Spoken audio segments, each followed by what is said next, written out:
என் சிநேகிதனே, என் சிநேகிதியே, நான் உன்னிடம் சொல்ல விரும்புவதை நீ கேட்பாயா?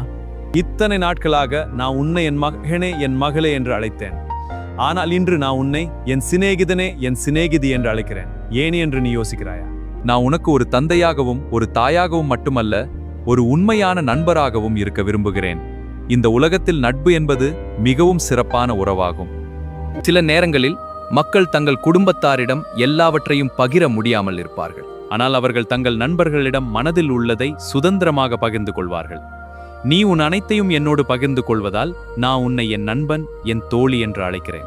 வேதாகமம் கூறுகிறது, சிநேகிதன் எப்போதும் அன்பு கூறுவான். ஒரு உண்மையான நண்பன் உன்னிடம் பணம் இருந்தாலும் இல்லாவிட்டாலும், வேலை இருந்தாலும் இல்லாவிட்டாலும், எந்த சூழ்நிலையிலும் உன்னை நேசிப்பான். அதேபோல் நீ எந்த நிலையில் இருந்தாலும் நான் எப்போதும் உன்னை நேசிப்பேன், என் நண்பனே, என் தோழியே.